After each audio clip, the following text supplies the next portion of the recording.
Once upon a time there was a dear little girl who was loved by everyone. Who looked at her, but most of all by her grandmother, and there was nothing that she would not have given to the child.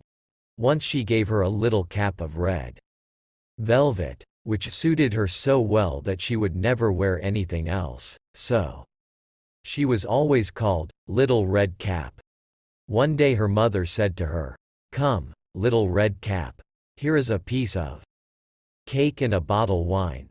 Take them to your grandmother, she is ill and weak, and they will do her good.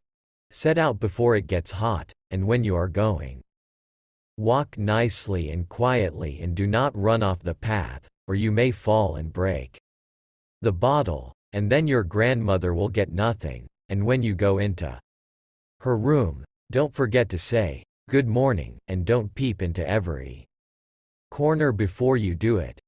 "I will take great care," said Little Red Cap to her mother, and gave her hand on it. The grandmother lived out in the wood, half a league from the village, and just as Little Red Cap entered the wood, a wolf met her. Red Cap did not know what a wicked creature he was, and was not at all afraid of him. "Good day, Little Red Cap," said he. "Thank you kindly, Wolf. Whither away so early, Little Red Cap?" "To my grandmother's." "What have you got in your apron?" "Cake and wine.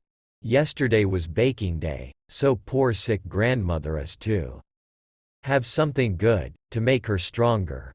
"Where does your grandmother live, Little Red Cap?" "A good quarter of a league farther on in the wood. Her house stands under the 3 large oak trees, the nut trees are just below.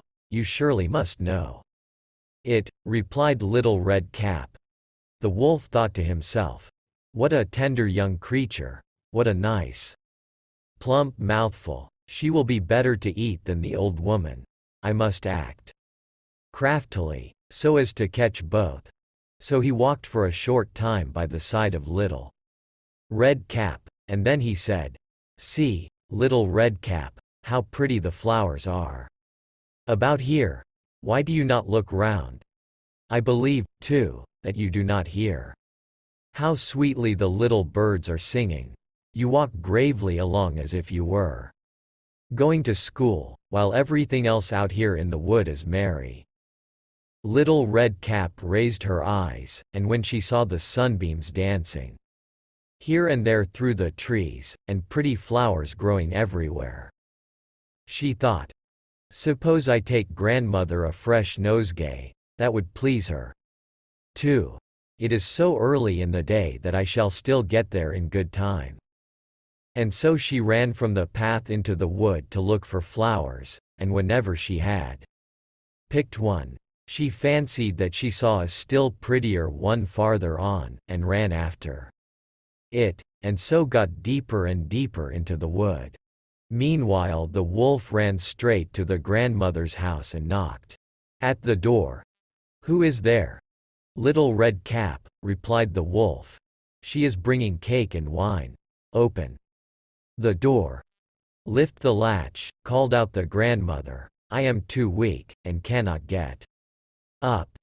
The wolf lifted the latch, the door sprang open, and without saying a word, he went straight to the grandmother's bed, and devoured her. Then he put on her clothes, dressed himself in her cap, laid himself in bed and drew the curtains.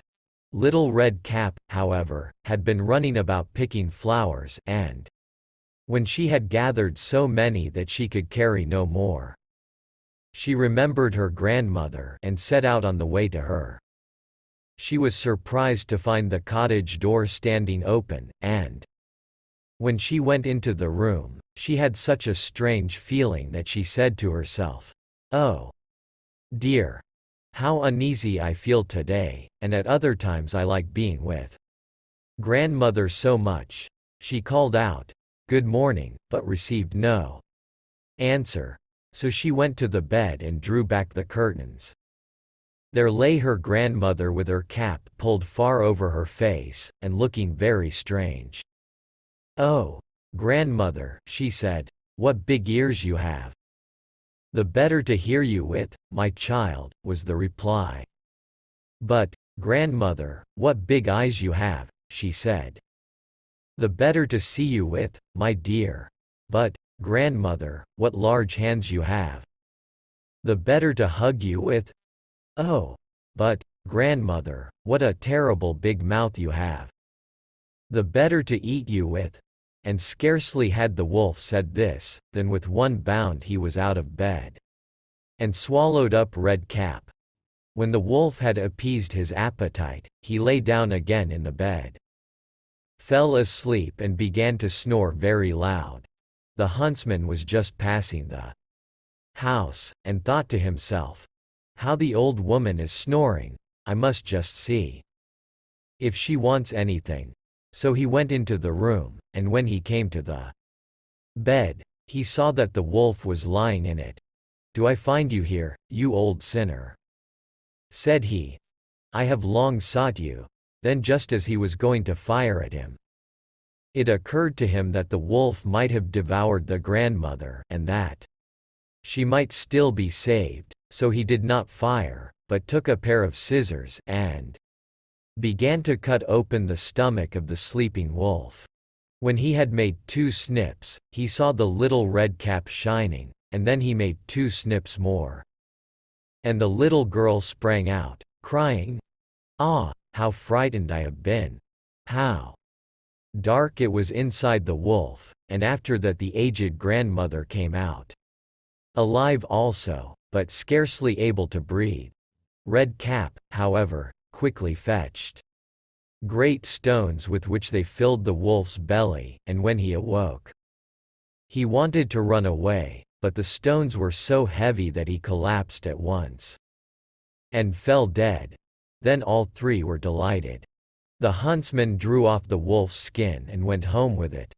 The grandmother ate the cake and drank the wine which Red Cap had brought, and revived. But Red Cap thought to herself, "As long as I live, I will never by myself leave the path, to run into the wood, when my mother has forbidden me to do so."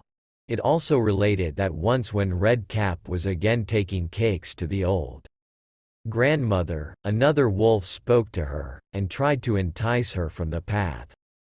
Red Cap, however, was on her guard, and went straight forward on her way, and told her grandmother that she had met the wolf, and that he had said, "Good morning," to her, but with such a wicked look in his eyes, that if they had not been on the public road she was certain he would have eaten her up.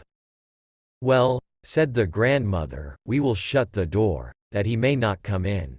Soon afterwards the wolf knocked, and cried, "Open the door, grandmother, I am Little Red Cap, and am bringing you some cakes."